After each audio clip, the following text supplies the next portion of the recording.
Games, and I'm happy to be here on June 21st, 2023 for today's livecast.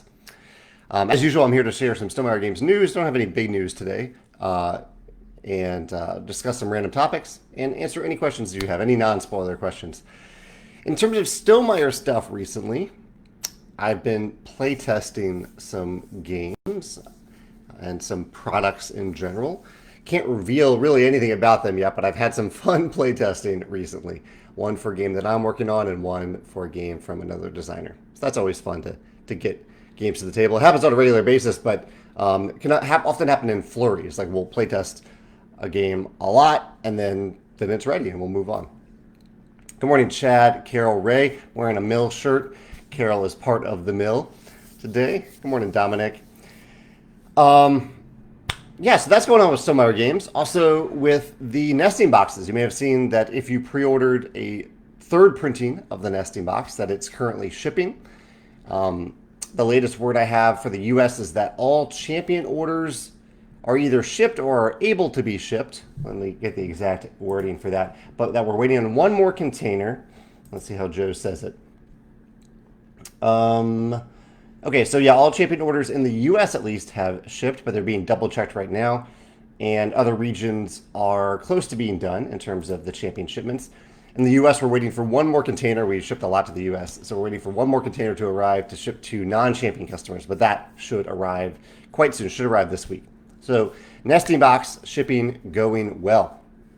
I'll mention this at the end too, but I don't want to forget about this. But Man vs. Meeple is doing a live stream playthrough. I think it's a playthrough. Maybe it's a discussion / playthrough of Expeditions right at the end of my live cast, but on the Man vs. Meeple YouTube channel. So check that out if you're available after this to go check out the Expeditions live stream over at Man vs. Meeple. Good morning, Jerry. Josh says he got a job in the board game industry. Congratulations. He says, I'll be working with the folks at What's Games Manufacturing. That's awesome, Josh. Congratulations. People might wonder, how did you get that job? Feel free to share if you took any steps towards getting your foot in the door of the game industry. I think I know some things that I could say, but it might be better coming from you. Feel free to share like how you got that job, if you'd like. People might be curious about that. Ian, good morning, Ian. Carol says, last week got some of your spare tokens from Stonemaier Games for her classroom. Yeah, these, a little while ago, I asked people, I think partially on this live cast, partially to Stonemaier ambassadors, maybe it was to champions too, if they want, that I was cleaning out my closet back here, my closet of secrets, or my cabinet of secrets, whatever I call it, and I found a bunch of spare parts for Stonemaier games that I really didn't need anymore. Some of them I do use for prototyping, but I have so many from different iterations of games that I didn't need those in particular anymore. And so I asked people if they wanted them for their own prototypes, for other projects, creative projects. And my coworker Dave was very kind. It took a little while, but Dave's been very busy. But he recently shipped off a few dozen of these shipments of just various tokens and pieces to people who wanted them. They're all gone. I don't have any more left here, but I've been getting some very nice notes from people who have received them, and maybe their kids or they have been doing some really creative things with them. That's always neat to see. Carol confirms that Man vs. Meeple is a live playthrough of Expeditions. That'll happen right after this live cast. And I'll remind you as I close out today if I remember.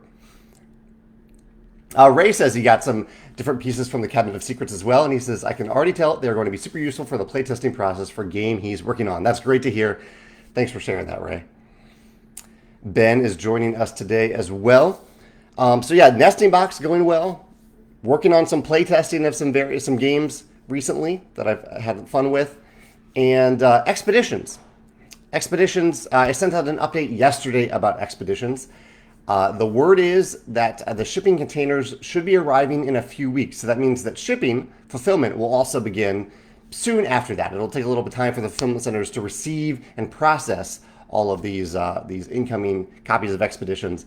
But it does mean that we are on track for July shipping throughout July. So please, if you don't get your order confirmation on July 1st, don't email us and say, hey, where's my order? Please wait until the end of July. If you haven't gotten anything by then, any order confirmation or tracking notification confirmation, that's when you can contact us, because it will take a while for fulfillment centers to ship out the many tens of thousands of pre-orders at this point of Expeditions. I don't know the exact number, but it's around 11,000, I think, pre-orders.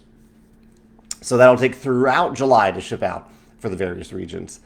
And I also don't currently know which region will start first. I generally suspect it will be Australia, New Zealand, and Asia, because shipping to China to Australia is our fulfillment center in Australia is the fastest. But it could be any of them, depending on how fast they process it.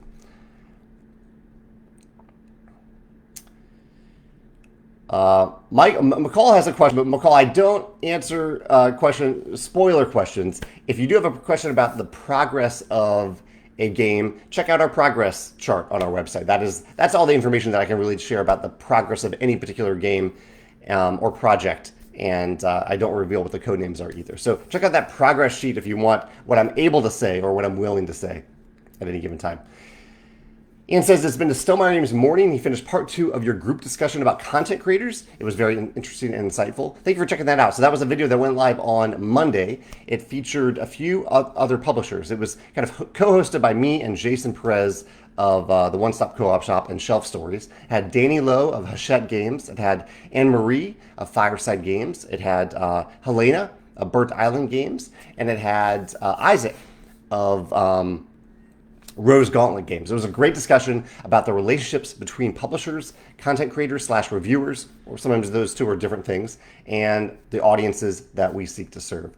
So that was on YouTube this past Monday on our channel. And my video this past Sunday was with my coworker Susanna. That was our chat about our favorite nature-themed games. That was a great discussion. Susanna is always great to talk to about that theme because she knows that theme really, really well. But yeah, Ian said he enjoyed that chat. He says, I also finished a game of Rolling Realms with some new realms I had never played before, since I got a single copy of Realms in from his friend, and also a full set of A Feast for Odin from someone on the Rolling Realms page. That's awesome, Ian. I'm not going to do a Rolling Realms playthrough this week, but I will do the next one. I believe game 52 will be next week. And just to let you know what I'll be playing with, this is next week. I already selected the realms. Euphoria, Rolling Realms, and My Little Scythe will be round 1 of game 52 next week. What else is going on here today? Stephen, good morning. Mark, good morning. Matt says, a few weeks ago you mentioned about wanting to design a time-traveling game. Knowing you like to read, have you read or heard of The Time Hunters by Carl Ashmore? Might be good for some inspiration. I don't think I have heard of that one. I know I haven't read it. I will make a note of that. The Time Hunters. Cool. Thank you for the book recommendation. Yeah. No, I definitely haven't read this. I love time travel. I love time loops, time travel. Yeah, awesome. I'll send I read mostly on my Kindle, so I'll send myself a sample right now. Ooh, it looks like quite a big series. That's a bit daunting. Lots of books in this series, but yeah, I might check it out. Thank you for the recommendation. Ben says, what's your current process for coming up with a name for a game? Do you always recommend going simple like you guys do? Not necessarily. I mean, part of it is the trademark available? So that's always a question. Particularly for one word titles, it's increasingly hard to get trademarks for them. We want something that is evocative, that's distinct, that's easy to spell, and easy to look up, easy to search for. And that reflects the game itself. That reflects, hopefully, the mechanisms and the theme, if possible. Usually, I just brainstorm a bunch of names. I use thesaurus.com quite a bit, and I present those names to our team and sometimes our shareholders and discuss that name if there's any doubt. And then usually we send 2 different names to or maybe even 2 or 3 names to our trademark attorney, Scott, who does a trademark search for them and then attempts a trademark application for them as well. We're actually kind of going through that process recently. One name that we were kind of hoping for a game, a very similar name was recently applied for by another creator. We don't know who applied for it, but it was already in the trademark process, so we had to just eliminate that name from consideration. Chip says, what's my preferred approach disc? So talking about disc golf here. We did play some disc golf this past weekend, as we usually do. Right now, I've been using, I believe it's a Luna.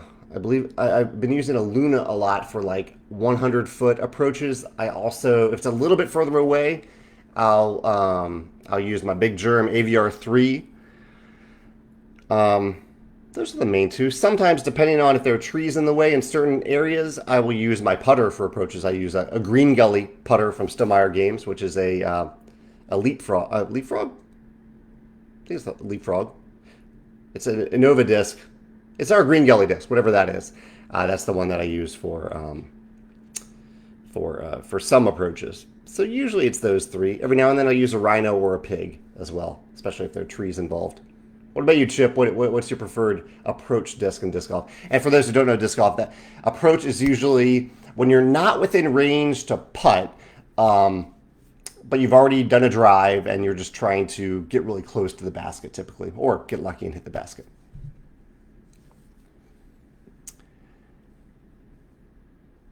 Carol says she enjoyed my video with Susanna. Tim's joining us today. Mark says, anything planned to be announced today? No announcements today. We do have a few announcements for our e-newsletter in 2 weeks, so stay tuned for that. Some exciting stuff, actually. Some stuff that I don't think you are expecting. So a little bit to be announced in 2 weeks, or at least one thing that I think you're not expecting in 2 weeks.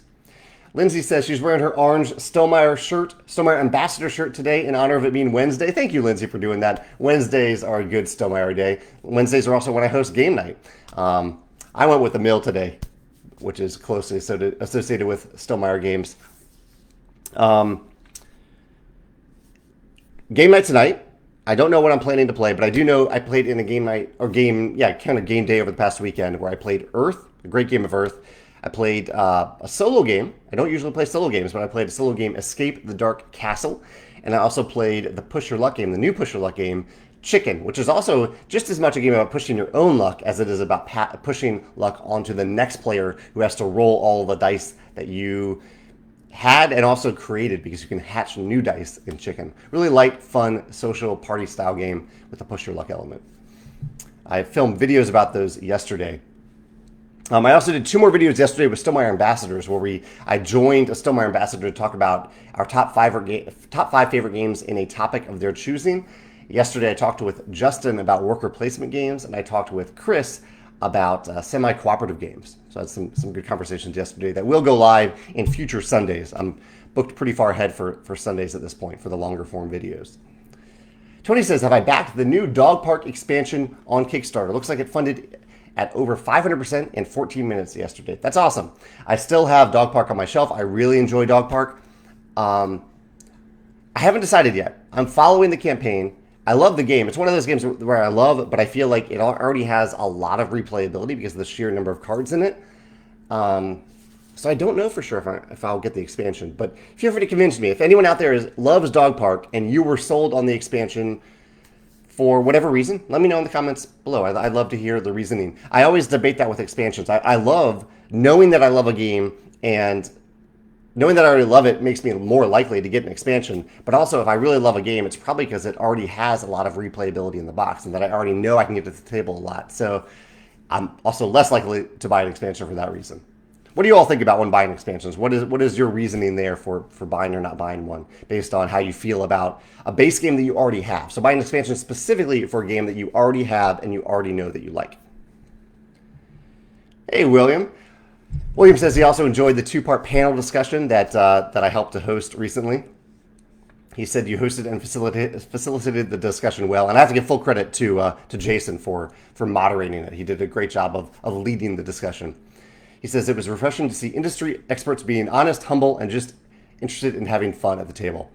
Yeah, that's why we're here. And it was I think fun and important to debunk, I think, some of the concerns that people have had after the recent controversy involving 2 companies or 2 organizations I'm not going to name. I don't want to bash on them in any way, but I think what happened with them set an unfortunate precedent for people thinking that a lot of seedy stuff was happening behind the scenes, where I really don't think it is in most cases. Okay, so Josh recently got a game at What's Games, and Josh said that I asked Josh what led to him getting this job, because I think it often takes multiple steps. It isn't just applying for a job out of the blue for a company that's never heard of you. Let's see what Josh says here. He says he started his social media account, Meeple House Games, and he built relationships with the community that helped. He says also being engaged, volunteering for opportunities, and working with a variety of people and companies helped build his resume. If anyone is interested, he'd be happy to chat about it. Josh, I think that's a great summary of it right there. I really appreciate you sharing that, and congrats on the new job with What's Games.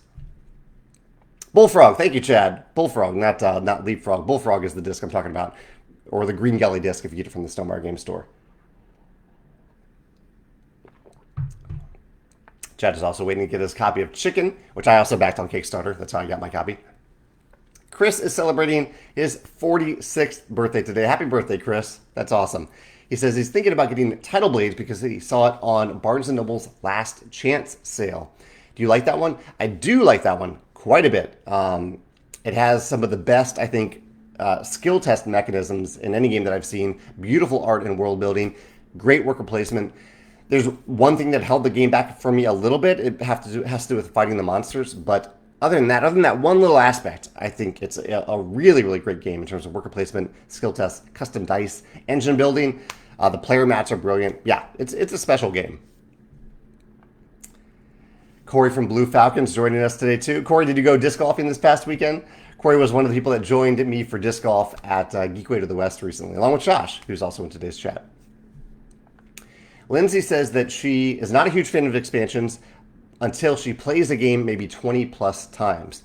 And this is something I'm curious about with Wingspan over the years, because we've kind of said we're making one expansion per continent. So that's quite a few expansions.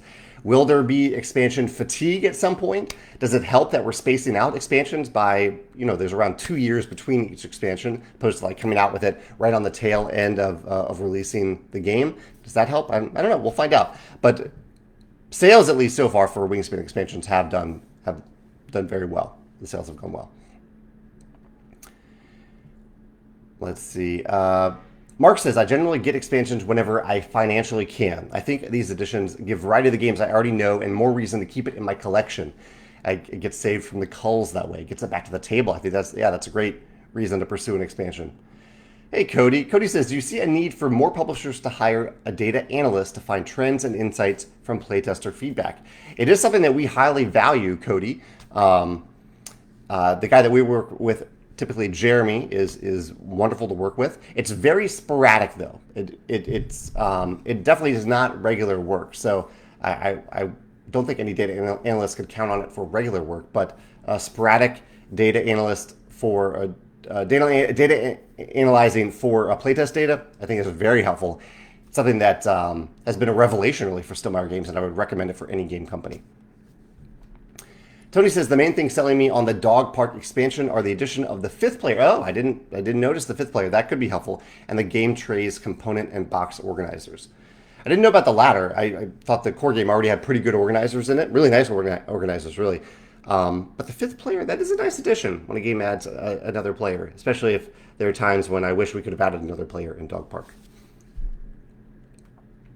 Chad says, I saw a simple house rule for Everdell's Fool cards. So these are cards that are a little bit mean in the game of Everdell. He says, when you play into your village, you get to immediately put a skunk token onto an available worker placement spot. As a designer, what do you think of this change? I don't know the Fool cards well enough to really know what the original was. I just know that it's a little mean. When you play it into your village, you get to immediately put a skunk token onto an available worker placement spot. Sounds good, Chad. You'll have to refresh my memory on what the Fool card does normally, too, and I can compare it to that. Ray says, I wanted to mention something and ask a related question. I've been wanting to get my wife to try to play Dune Imperium with me, but she thought it looked too complex and didn't want to just get beaten the first time playing. So I figured out a way to play it cooperatively against 2 AI opponents using the solo rules for the opposing leaders. And she actually liked it and picked it up faster than she expected. Have you ever modified a game slightly to draw someone in or onboard a reluctant player? I definitely often think about onboarding not reluctant players. I only want to play games with people who want to play them, or if I think they'll like them. That might be the only reluctance that I seek out, where if they're reluctant, but I'm like, I'm pretty sure you're going to actually enjoy this game, then I'll just be very helpful as I'm playing the game. But modifying the game, I think the only game that I've done this for that I can think, actually no, there are 2 games that I modify the rules for slightly. That is not a Feast for Odin, a Fake Artist Goes to New York. I think it does something where it makes the game. A Fake Artist Goes to New York is a little tough to play with the player who writes the clues on the cards. And I think the game officially says that player doesn't actually play, but I think it's more fun for that player to play. So I let that player play. And also, The first time I taught Skull at a family reunion, I remember one time or Skulls, I taught it a little bit differently than the box says. I didn't teach it as a strictly elimination game. And I think that was the wrong approach to go with it. Or maybe, no, it was that I was encouraging us to play until maybe one person was eliminated, until everyone but one player was eliminated. And I don't know if that was the right way to go. So I think since then I played Skulls by the rules. But I was trying to onboard people in because it is possible to lose Skulls fairly early in the game and then sit around for a while everyone else is playing. So I was trying to avoid that circumstance. Trevor says, just popping on to say thanks for the components. So Trevor got some Stonemaier prototype components as well. I'm glad to hear that, Trevor. You know, all these questions. My question. Well, we'll stick on the we'll stay on the expansion question for now. Maybe at 10:30, I'll ask my other question of the day. Again, after this live stream on the Man vs. Meeple channel, they're going to play through Expeditions if you want to check that out. And other blog posts I did recently. In fact, if you follow along with these live casts, you know that we talked last week, I think, about YouTube face, which is when a YouTube creator uses kind of an over-the-top, exaggerated, outlandish face on their thumbnail to draw in attention to their video, which I was trying not to say in the post that anyone should or shouldn't do that, but I did recommend that being genuine matters, I think, and having the face on the video or the face you choose that you select for the thumbnail reflect your opinion in the video. So if you really were shocked by a game, sure, use a shocked face. But if you thought if you really just enjoyed a game and you weren't sad about it, don't use a sad face on the thumbnail, that sort of thing. So I did a chat about that, and then this past Monday I talked about the ladder method of getting the media to cover your game. So if you get media coverage anywhere, you can use that to go to another media outlet and say, or another news outlet in particular, and say, hey, my game got covered on this publication. Do you want to cover it too? Here, I'm available to answer questions about it or provide photos for it and things like that, to kind of level up from one publication to another, then use that one to say, hey, we got coverage in this one and this one. Just wanted to give you a heads up that you could cover it too. And I listed all the news outlets that Stonemaier ambassadors say that they get their tabletop news from on that post on Monday. Lindsay says that she has every expansion for Wingspan, but I played it maybe 100 times if you count digital. I plan on buying every expansion as it comes out, but I'm a little biased towards Wingspan, so maybe I'm not the best to ask that question. Yeah, I was pondering, like, why do you buy expansion? If you already have the core game, a core game that you really love, or that you at least like, that you enjoy, what is your decision for buying or not buying expansion? When do you consider buying that expansion? And I also pondered, will there ever be expansion fatigue for Wingspan itself, since we're planning to do 6 total expansions over the years, 1 per continent, with the core game covering North America already. Corey says that his wife and kid stayed at Ravenwood Castle for Father's Day and a wedding anniversary weekend this past weekend. I think I saw some photos of that. I want to go to Ravenwood Castle someday. It looks like an amazing place to play games and disc golf. He says he made it to the Whispering Cave disc golf course in Hocking Hills. Is that pretty close to Ravenwood Castle, or is it a bit of a hike from there? He says he was 25 plus on 9 holes, so we're not going to talk about that. That is a pretty high score, but plenty of room for improvement. Hopefully you can go back next year and get an even better score than that.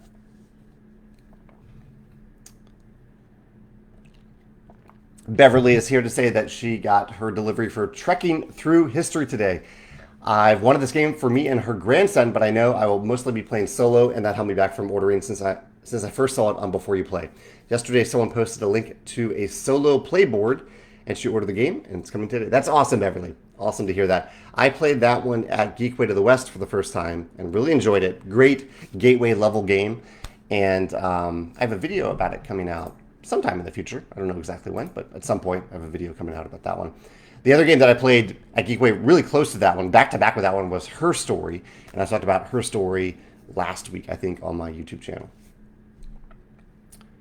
Carol says, I'm good at adding expansions in right away, even if we haven't played a game much, if I've heard good things about an expansion. If I trust a company and or love a game, I buy expansions instantly. So an instant buyer of expansions if you trust the company and or the game.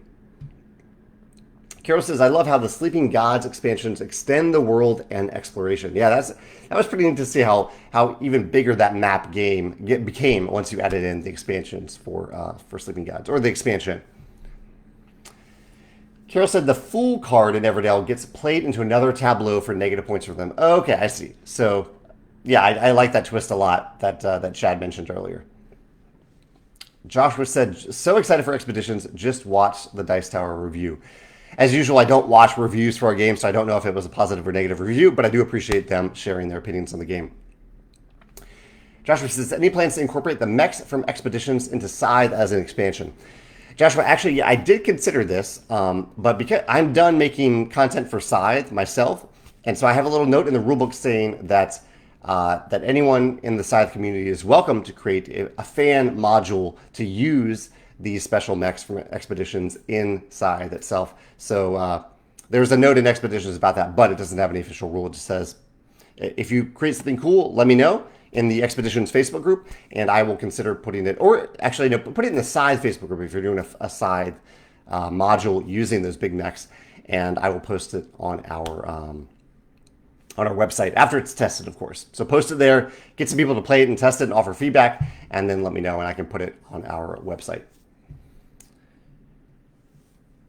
Okay, Chad also clarified the Fool card. Thank you, Chad, for doing that. Ian says, I like full game expansions if they add something new to the game, like Tuscany makes full use of all 4 seasons. Role player monsters and minions adds battles to simply making a character. I really like the expansion maps, like cartographers, as they all play different. I have 2 more expansions I'm probably going to purchase as well. Thanks for letting me know your process for buying expansions, Ian. Tony says, speaking of dog-based games, thanks for the recommendation on Spots. Yeah, Spots was the game I talked about, I think, in just yesterday's video. He says, my group loves it, and whoever gets Bert, the dog with just 1 die pip, if you remember where it's placed on the dog, always feels lucky. Yeah, the art in Spots is so delightful because the art represents the spots on the dogs, and the spots are tied to the number of pips on the dice that you need to place on the dogs to complete the dogs. It's a delightful game. I have it on my shelf to maybe play a game night tonight, along with perhaps Chicken if we're feeling kind of lighter luck-based games. But there are some good decision points in Spots too, and Chicken. Where he says, by reluctant player, I meant reluctant, but I genuinely think the player would enjoy it if given a chance. Yeah, I think that's a good way to go. I definitely wouldn't want to tweak a game too much since I want the learner to understand the regular game when actually playing that too. Yeah, that's the tricky part about trying different modes or different house rules for the first time when you're introducing the game to someone, because that might become their understanding of the game. But I'm sure you let your wife know that this was a variant for the game that you would come up with, just to kind of onboard her into the experience and see if she would like it. I'm curious to see now if she also likes the fully competitive mode if you give that a try. Justin is here. Justin was the person that I talked to yesterday about worker placement games. So Justin, thank you so much for joining me for that conversation. Oh, Justin, I'm so sorry. I totally forgot. I meant to wish you a happy birthday yesterday. I had a note about that and I totally forgot, but happy birthday. Yeah, I hope you have a wonderful birthday today. And yeah, thank you again for joining me for the chat right the day before your birthday. Mark says, have you encountered an expansion that reduces player count instead of maintaining or increasing it? That's an interesting question. An expansion that reduces player count. I don't think I have seen that. That would be a bold move. You'd have to have a big reason to do that. I've certainly seen like 2-player versions of games like dual or duet versions of games, but they're usually standalone expansions. I guess in a way, Wingspan Asia kind of does that, but Wingspan Asia also increases the player count up to 6 or 7 players if you want. Justin says, for expansions, I typically will buy them because I'm a collector and I love adding to the games that he already has. Yeah, I could definitely see that collector's element kicking in. Joshua says, I like expansions that turn a game from competitive to cooperative. I'm glad there's some of you out there, Joshua, because of our Viticulture World expansion. That was a big topic of a video that I did recently about different modes in games, offering different modes. Although one of my answers to that question was I like it when expansions add different modes because it shows that the publisher fully committed to that mode rather than kind of just tossing in the rulebook as something that you could do. That to me sometimes feels like a throwaway thing that may not have been fully play tested, whereas an expansion comes across as something that was fully focused on and fully play tested. William says, I remember you being interested in creative ways for storing game mats. Did you see Panda's post on how they made an insert which held a rolled game mat for Keystone by Rose Gauntlet? Panda's Facebook post was on May 11th, if you haven't seen it. I don't think I've seen that particular post. Let me see if I can bring it up while I'm talking. Sometimes I see it like a side canyon or a canyon somewhere in the box to roll up those inserts. Let's see if I can find Panda Game Manufacturing.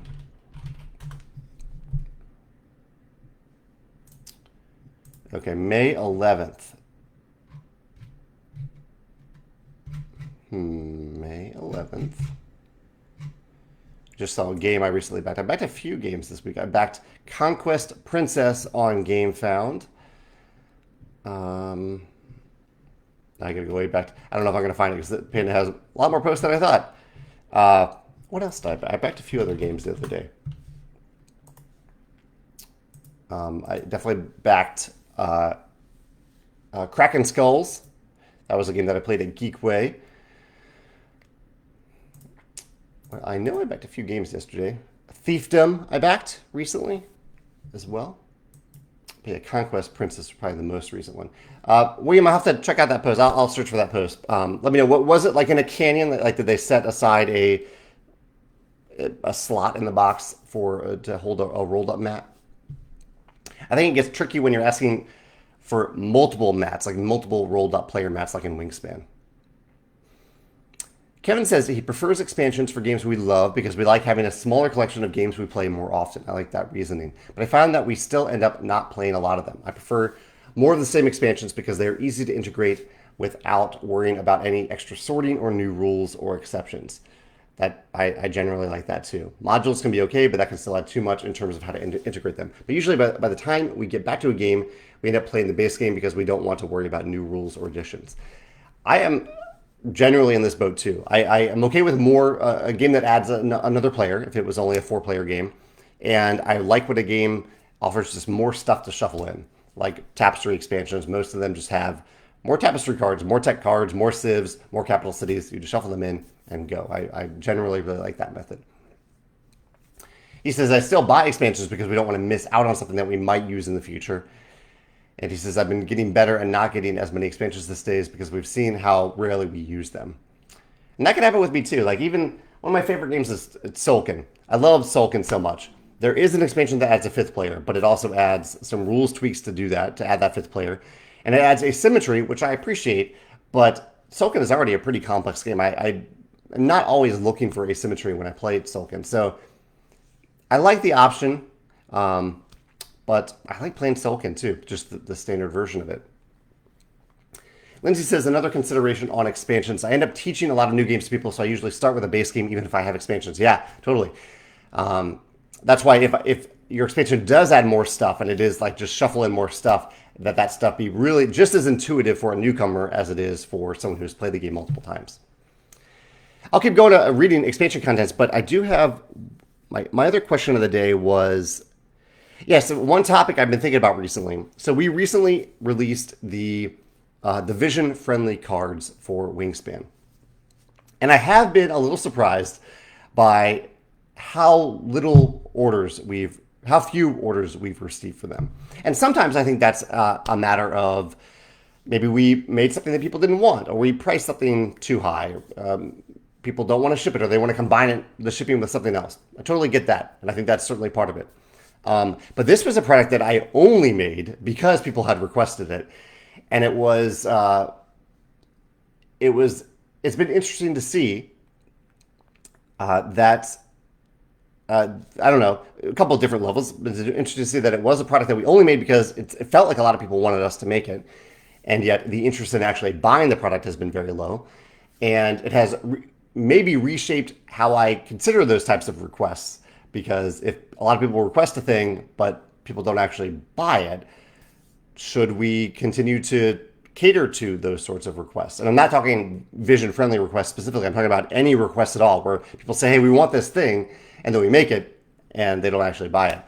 And the other part of it that's been a little interesting to me is that it seems, yeah, I don't even know how to exactly say this politely, but it seems that rather than, it seems like maybe the type of people who make requests for special products, customized products or special products like that, are really more just interested in the feedback loop of requesting and offering feedback rather than actually buying the product. That's a broad generalization. I don't know if that's true, but it was just interesting to me that we made a product that people requested, and then after we released it, we seemed to get an even more greater influx of people requesting a different iteration on that thing that we'd already made, that was already based on the request for what they made. So I don't know. I'm thinking, I don't even know exactly what my question is, but the whole format of taking fan requests to make something specific, I'm trying to figure out how to navigate that in the future. And if I should change how I navigate that, because generally I figure if enough people request something, we will make it. But this has been in some cases it turned out. For the nesting box, it turned out well. People asked for it, and it turns out they actually wanted it. But that hasn't happened with the vision-friendly cards, and I don't know. I don't know exactly why that is. So if you have any feedback about that product specifically, or the idea of a publisher taking fan requests into account in general, yeah, let me know your thoughts on that topic. Chet says, I appreciated your video about the Rise of Ix, the first expansion to Dune Imperium. Would you introduce this expansion along with a base game to new players? I definitely wouldn't sort out the cards. I think the cards will stay shuffled into the game. Whether or not we play with the Dreadnoughts and the board extension is debatable. I don't know. I think it is. I think one of the reasons that it can work is that it's something that you can completely ignore if you want to. You don't have to pay attention to that part of the board. So, an expansion that adds a little more complexity, but that you can choose to ignore it and still have a good time, I might leave that in. But I'm also happy to play Dune Imperium without that expansion, or without that part of the expansion. I think it's good, but I'm fine playing either way. Chen has an example of a game that got a lower player count. Game of Thrones got scenarios for only 4 players when the full game is 6 players. Interesting. Okay, so there is a game that has lowered the player count. Cody asked if I can give any updates about the open world game I'm working on. I don't have any updates at this time, but I am actively working on the game and having fun with it. Ray says, I usually only get an expansion if it's expected or known to tangibly make the original game better. So the type of style of expansion that might fix something about the game or just make a decent game a great game. He says, I'll only get them when I'm tired of the base game. For example, the Mother of Dragons expansion for Game of Thrones, another Game of Thrones mention, is so amazing that once you have it, you will have no interest in playing the game without it again. To bring up Dune again, I really like the look of the Rise of Ix, but I'm not done with what a base game has to offer, so I don't need to get it Ix yet. Yeah, I love Dune Imperium so much so I got Rise of Ix because I was curious, but I also, I think the core game offers a lot of replayability in itself. Damien says Mistwood for Everdell is only for 1 to 2 players, so there is an expansion catered towards a lower player count. Another one. I'm thinking that there are a few expansions that are only for solo. Yeah, that's true. That lower the player count to 1. That's a great point, Damien. Yeah, I have seen that a few times. Mark says, I hope for an upcoming expansion for the restock of Euphoria and its expansion, Ignorance is Bliss. Mark, I don't know if I shared this news with you in particular, but we have actively started reprinting Euphoria and Ignorance is Bliss. So a reprint is in the works now. And just to clarify that term for anyone who isn't familiar with it, a reprint is just essentially when we hit reprint. Print more of this game or this expansion, opposed to a new edition of a game where we significantly revamp mechanisms, art, graphic design, those types of things. There was a lot of confusion about that term with Libertalia last year around this time. Ian says that Mistwood is an expansion he's looking at since I play Everdell exclusively solo. So that is an expansion focused on solo or 2-player play. Trishul says, when I have a large backlog of games and expansions to get to the table, old games and expansions are definitely taking a priority these days as they take much less learning time and effort as the game master. I can appreciate that, Trishul. Yeah. I don't know if that's enough to inspire me to necessarily buy an expansion, but that is a motivation for sure. Rather than learning a whole new game, I just have to learn, a page or 2 of new rules for a game that I already know that I like. That's a good motivation for an expansion. Andy says, a rare chance for him to watch live. I'm usually sitting in the car during his daughter's ballet lesson while the live cast is happening. He says, I recently introduced his wife and daughter to a couple of new games, Moonrakers and Earth, that they were both reluctant to try but loved. I'm really only ever buying things I think they'll like. Yeah, I have the same mentality for games that Megan might enjoy. That's part of what I think about when I think about buying a game. But it always takes a long time to convince them to actually try it. Is this something that you've come across with your group? Any tips to make that introduction easier, especially when you've thought about their needs? That's a good question. So for me, it is mostly about Megan. My group, in general, is very receptive to trying new games. But with Megan, I think a lot about what if she will enjoy a game or not is something that factors hugely into my calculation because I want to buy games that play well at two players. In particular, I think about it for campaign games. I want cooperative two-player games that don't have super long campaigns, reasonable length campaigns. So that's something I think about a lot when I think about playing games with Megan. There are definitely like dueling style two-player games that I get excited about, but I rarely get them unless I think the theme in particular will interest Megan. And there are games like that Megan enjoys, like Star Realms. Megan loves Star Realms, and so I thought she might like the Star Wars deck building game that came out recently, and I was right. She really does enjoy that game. I really enjoy that game too. So, I think about that all the time. Chen says, users like giving feedback when they care about your product. Sometimes it's too much. And yeah, you're right. Maybe sometimes it is just a sign of passion. I think the vision impaired card or vision friendly cards were a unique thing because there were people who said that they literally can't play Wingspan without those cards, or they won't play it, they won't buy it without them. And then we made the cards, and they were still like, "No, we're not going to buy that." And that was surprising to me. I was like, why do we even make this thing? But I know I have heard great things from people who have tried the cards, who did feel that felt like they needed them to make the game accessible for them or someone they cared about, and they really appreciated them and have enjoyed having access to those cards. It's also a way for us to answer the question. People often say, hey, can I just buy the bird cards for this expansion? I don't need the whole expansion. I just want the bird cards. That was another big thing, actually. We got that request so many times for Wingspan Asia. Can I just buy the bird cards? And now we have offered it, and yet sales for those cards are still really low. That surprised me almost even more than the vision-friendly part of it. Kevin says, he mentioned this for expansions. Sometimes expansions even cause us to not play a game because it becomes too overwhelming and we end up choosing something else. This is hardest on me because I'm the rules reader and teacher. Yeah. He says, I also have the Tzolk'in expansion. Love the game, but haven't used the expansion yet.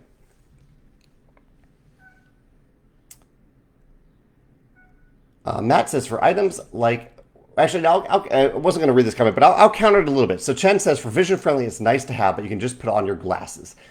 I don't know if that's necessarily true for vision friendly. I have 20/20 vision. I don't need glasses, but the vision friendly, and I don't even need the vision friendly cards. But they really do make it easier to see the cards when they're in the middle of the table, in particular, significantly easier.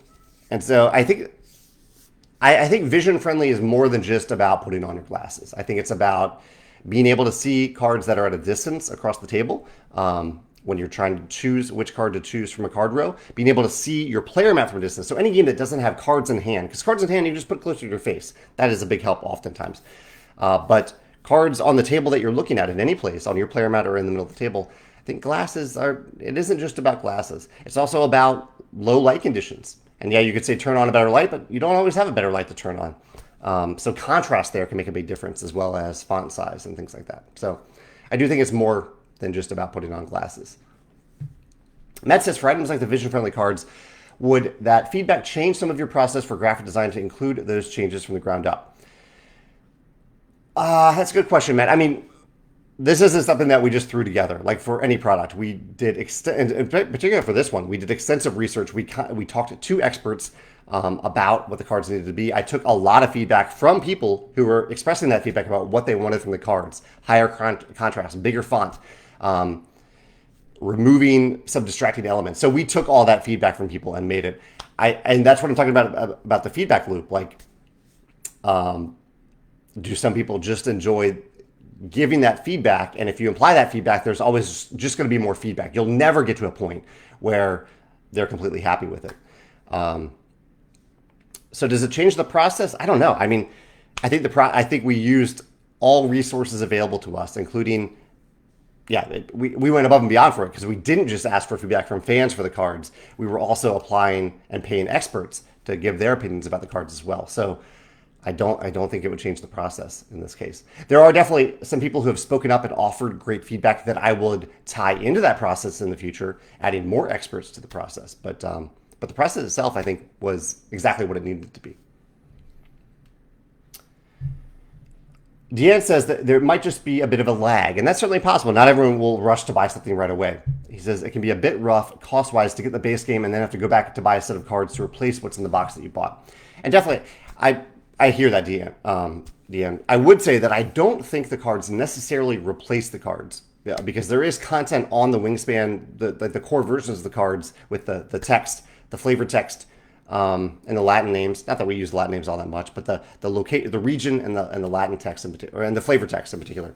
So I think those cards are still relevant. I can see people maybe not keeping them if they get the vision-friendly cards, but I think they don't necessarily always replace them. It's more like they complement them. They can go side by side if you'd like. You can even have multiple copies of Birds in the deck if you want. Greg says, would it be worthwhile to treat some of those special requests as special orders?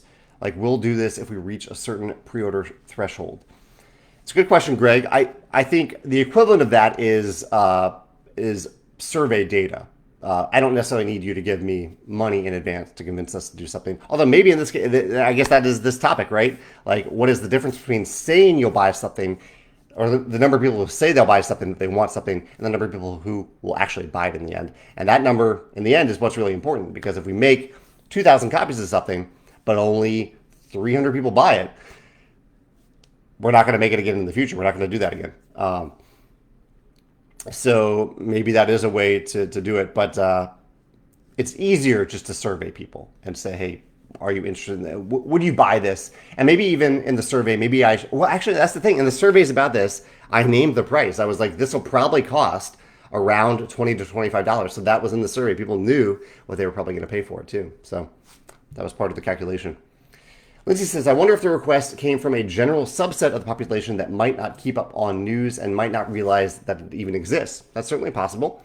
For example, I can imagine elderly people with vision problems being interested in this but not keeping up on the news. Certainly possible. Perhaps including something in future print runs of Wingspan on this being an option. It might be a slow burn. Yeah, that's a good point, Lindsay. That maybe on the flyer that we put in Wingspan, we can include a mention of the vision-friendly cards that are on our web store. Yeah, that's a good idea. I like that. I'm trying to think right now. In fact, anyone who has a copy of Wingspan, let me know if you got it fairly recently and you have a flyer in there for a discount code to the digital version. Is there anything printed on the back of that flyer? For a while, we had Crikey, which was an augmented reality game, printed on the back, information about that, but they no longer exist, so we don't have that on the back anymore. So the back might be blank right now, and we could print something about the vision-friendly cards on the back. Trishul said, I thought you were working with the Apple Vision headset. Oh, no, we're not that advanced. Chad says, do you have a favorite Ninja Turtle? I always like Donatello. I like range combat because I'm terrible at combat. So I like in video games, like if I can hit someone from far away, they're less likely to hit me. So Donatello with his big his bow, the staff. I like Donatello. Chen says, for my game group, we mostly play new games and hardly play games again. For sure, not more than a few times. So I focus on expansions that improve the base game experience. Cody says, any new restaurants that you've tried in St. Louis recently that you really enjoyed? This past weekend, so this is kind of Juneteenth weekend, so I tried to support Black-owned businesses in St. Louis. We went to La Patisserie Choquette.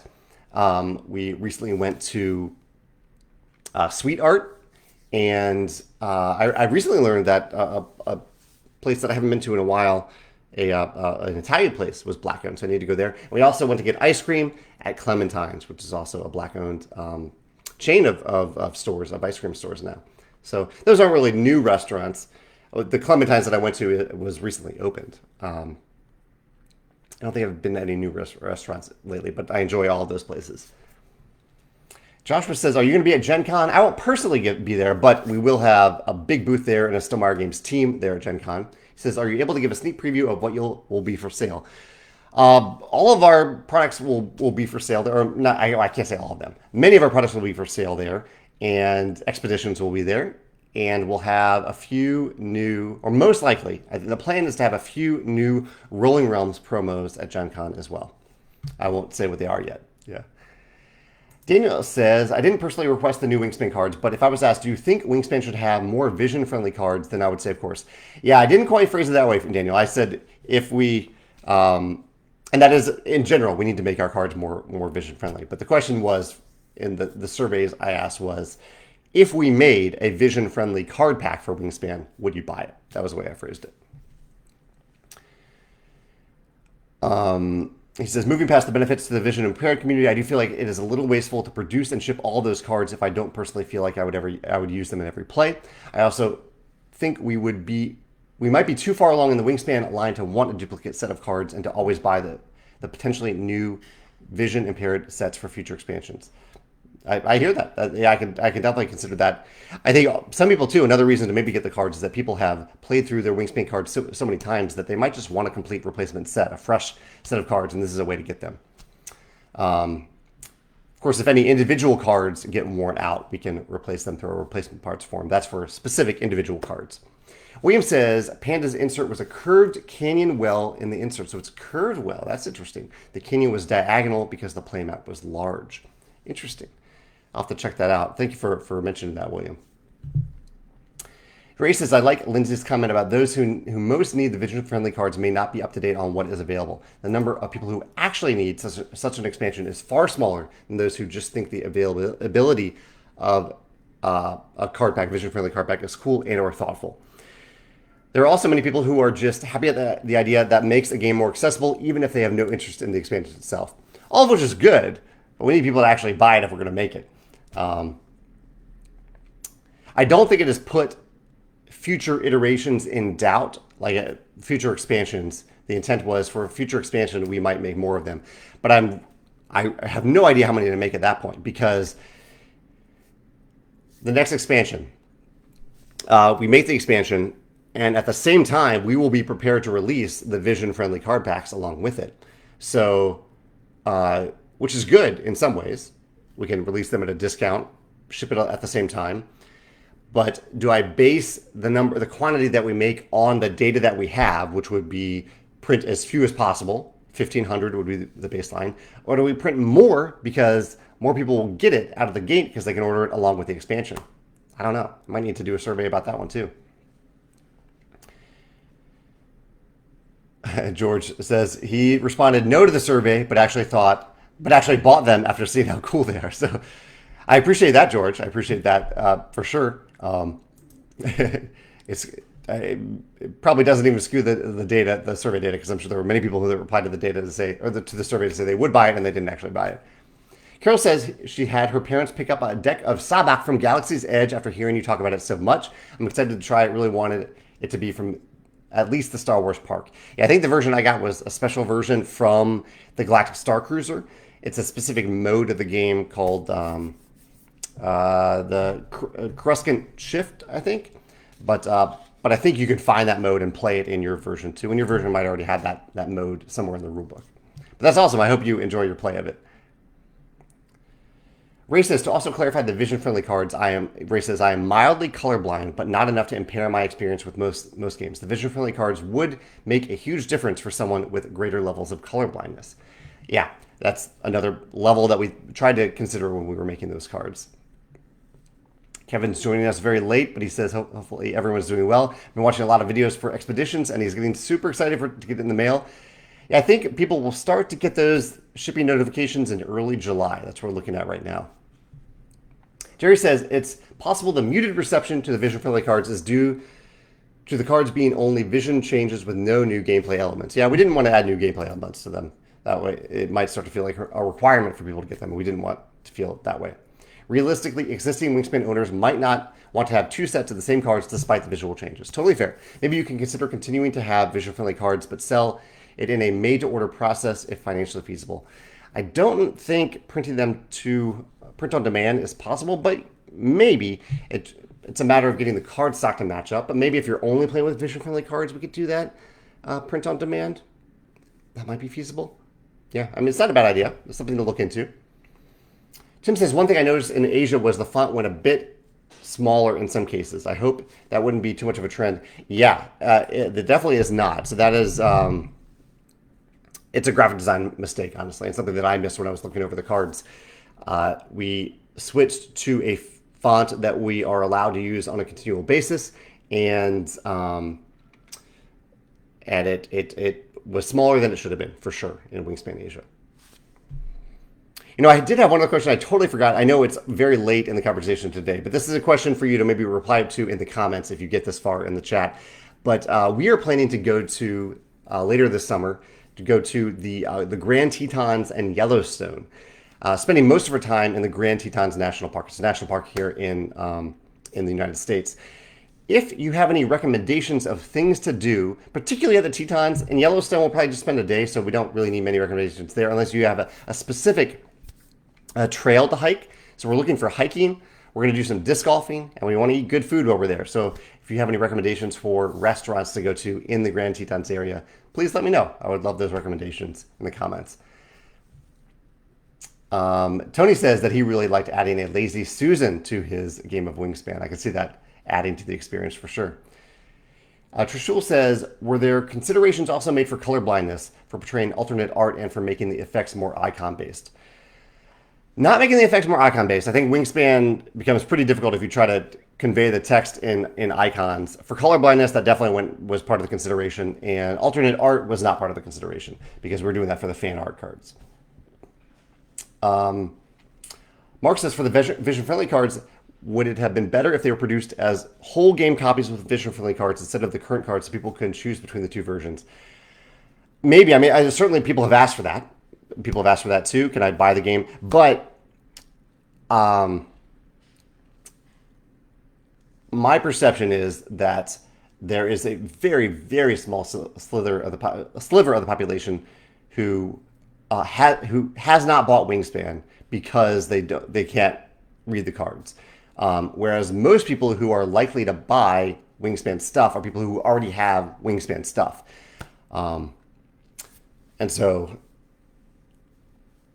And we would have to print 1,500 copies at minimum. I don't think there are 1,500 people who want to buy Wingspan with the cards in the box. I could survey that, but that's just, I think it's unlikely. Yeah. Ivan says he introduced Euphoria to his gaming group, now it's our favorite game. That's awesome, Ivan. I looked up at the expansion, but it felt like more like an upgrade kit. No, Euphoria is like mostly a more stuff expansion. It mostly adds a whole new batch of recruit cards that are completely new. They're not the same as the original recruits, and they're not even just plays on them. They're completely newly designed cards. It also adds some other stuff. It also has a solo mode to it. Adds an artifact market. So it's mostly just some more stuff, and it fixes a few things in the core game. He says, when is Euphoria going to get some more love, maybe new faction or new territory to put more stars? So Euphoria, we're not doing more stuff with Euphoria, but I would really recommend Ignorance is Bliss. Like, it is not just, it's not an upgrade kit. It is a robust more stuff expansion that Morton spent quite a bit of time on. So I'd highly recommend it when we can get that back into print. We are actively reprinting it now. Chad says, I'm not saying I absolutely can make it to Gen Con, but you need workers for your booth. We did. I think Dave might have enough volunteers at this point, but you're always welcome to reach out to contact@stonemeyer.com and say that you're looking to volunteer at the booth at Gen Con to see if they still need more people or could add you to a future list for future years. Aaron says, any plans to attend Origins? Yeah, Origins I think is happening this week. I'm not there. I won't be there. But my coworker Dave is there, but not for Stonemeyer Games. There's nothing official Stonemeyer Games happening at Origins. If you want to say hi to someone linked to Stonemeyer Games, we have some people at the All Play booth, which is not associated with Stonemeyer Games at all. They just happen to be Stonemeyer people who like All Play, and so they're volunteering there. Josh just says, I've been looking for the metal mechs from Scythe. Was hoping they would pop up on the website or might show up for sale at Gen Con. They should be at Gen Con, and they should be back on the website very soon. So if you sign up for a back in stock notification, you should get a notification very soon about that because they are in the same container, at least in the US, same container as the nesting box, the extra copies of the nesting box that we haven't received yet. So it should be very soon that they'll appear. Let's see. Andy's going to get a copy of Sawbox soon at Disney World. Trishul says, where all in the world do you have distribution centers for your games? By the way, so we don't have distribution centers. We have fulfillment centers in St. Louis, Australia, Canada, and Europe. Distribution is a different term referring to organizations, companies that sell to retailers, who buy from publishers and sell to retailers. And we don't have any distribution centers. We have distributors that we work with, and they're all over the world in many different places, but they have their own warehouses that aren't linked to us.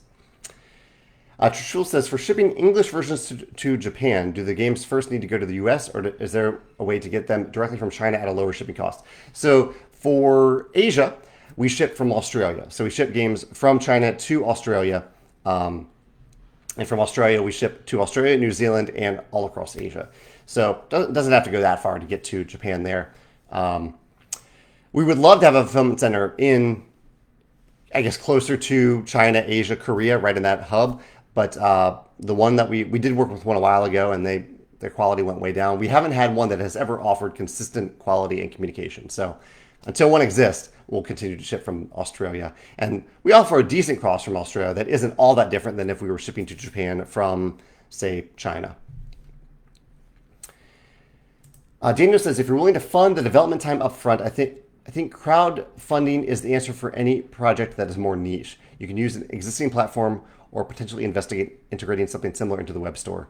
Might not be financially feasible, of course. So talking about the idea of instead of using survey data, it's essentially a paid survey. If you want to pay for this product, we will make it. You are right. That is something that we might need to consider in the future for things like the upgrade pack, and we can do that sort of thing from our web store if we really want to. Kevin says, I do hope you make all expansions of Wingspan because I've already got a plan to play all 7 continents over all 7 days of a single week with the kids. Maybe we'll video it. Yeah, that's a great idea. 7 days, 7 Wingspan. We do, we're going to make expansions for every continent of Wingspan. In general, it'll be about every 2 years. We're not rushing Elizabeth in any way. You can't rush the creative process. Whenever she's ready to design the next expansion, we are happy to work with her on it from the development side. A few more questions here, then I'm going to head off for lunch. Aaron says, what is your preferred disc golf brand and driver? I love Innova, although my preferred driver right now are actually Red Rising themed discs that my friend makes that I think are Gateway discs. I might be getting that wrong, but my friend Miles makes Red Rising themed discs that I really enjoy. Look for Bensky Designs, I think is what he uses to make those discs. Deanne says, will the fan art cards be made with considerations of font size? No, the fan art cards are identical in terms of all the information that a standard Wingspan card has, just with alternate art on them. So they are not the vision-friendly cards. They are just alternate art cards. And let's see, Deanne says, it's been a while since I did it, but there was a fantastic ranger-led hike to where the first wolf reintroduction area was located. It's a great success story and a gorgeous hike into the backcountry of the Tetons. That's awesome, Deanne. Thank you for that recommendation. I'll try to look into that. The first wolf reintroduction area. Yeah, that sounds great. All right, that's it for today. Thank you all for your questions, your answers, your feedback. I really, really do appreciate it. And I look forward to seeing you next Wednesday. Have a great week. Take care. Bye.